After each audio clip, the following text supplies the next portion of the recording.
Bonjour tout le monde, aujourd'hui je vais vous parler de l'un de mes domaines d'expertise qui est le contrôle cognitif. Je ne vais pas vous parler d'enfants spécialement aujourd'hui, je vais vous parler de vous, parents.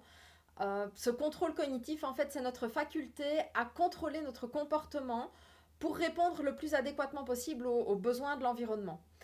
Et parmi les modèles de contrôle cognitif, un que j'affectionne beaucoup, ça va être le modèle de chercheurs qui distingue le contrôle réactif du contrôle proactif. Je vais tout de suite utiliser une métaphore pour vous donner l'exemple de ces deux contrôles.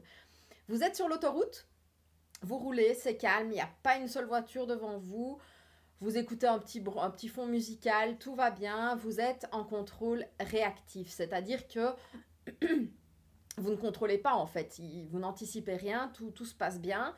Par contre, si un chevreuil traverse subitement la route, vous allez reprendre votre contrôle attentionnel et vous allez freiner d'un coup sec.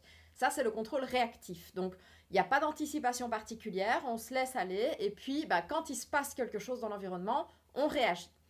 Le contrôle proactif, au contraire, va plutôt être un type de contrôle anticipatoire. On va surveiller l'environnement. Donc vous êtes à nouveau sur l'autoroute ou sur un périphérique où il y a beaucoup de circulation, des motos, des voitures, tout le monde va un peu dans tous les sens. Là, vous allez vraiment être en alerte, vous allez être attentif au moindre dérapage potentiel et donc vous allez avoir par exemple le pied directement au-dessus du frein prêt à freiner. Là, vous êtes dans un contrôle de type proactif. Pourquoi est-ce que je vous parle de ça sur un compte de parentalité ? Parce que je pense qu'on peut faire un parallèle dans notre vie quotidienne de parents.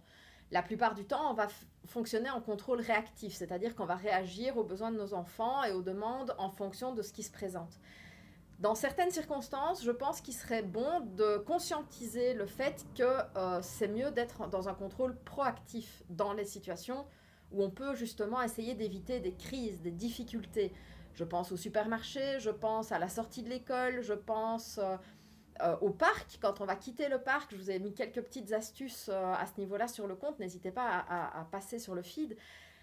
Donc dites-moi en commentaire si vous avez plutôt tendance à être de type contrôle proactif ou réactif. Évidemment, on jongle tous entre les deux, il n'y a pas besoin d'être constamment en alerte et d'être constamment attentif à tout ce qui peut se produire.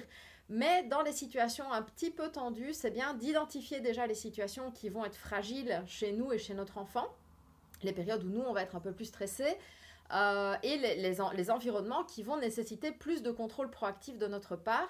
Le fait d'en être conscient va justement nous aider à être plus proactifs et à anticiper éventuellement certains événements externes qui vont pouvoir venir déclencher la crise et les difficultés. Alors au niveau cérébral, parce qu'on me dit souvent que je ne parle pas assez du cerveau alors que je suis neuroscientifique, au niveau cérébral, les types de contrôle proactif et réactif vont mobiliser tout un ensemble de régions cérébrales, mais évidemment principalement votre cortex frontal et le cortex cingulaire antérieur, qui sont vraiment le siège du contrôle du comportement. Et un aspect qu'on oublie souvent, qui est un aspect plutôt neurochimique à ce moment-là, ça va être l'apport de dopamine. Effectivement, ce type de comportement va être dépendant de notre niveau de dopamine, à la fois en termes de production, donc en fonction des événements, mais aussi en termes biologiques, parce que maintenant on sait qu'au niveau génétique, on n'est pas tous égaux et on n'a pas tous la même quantité de dopamine au niveau du cerveau. Et donc ça aussi, en fonction de nos gènes, on va avoir plus ou moins facile, en quelque sorte, d'entrer dans un type de contrôle plutôt qu'un autre. Voilà, dites-moi en commentaire si ça vous aide. Si vous connaissiez ces types de contrôle, je vous dis à très bientôt.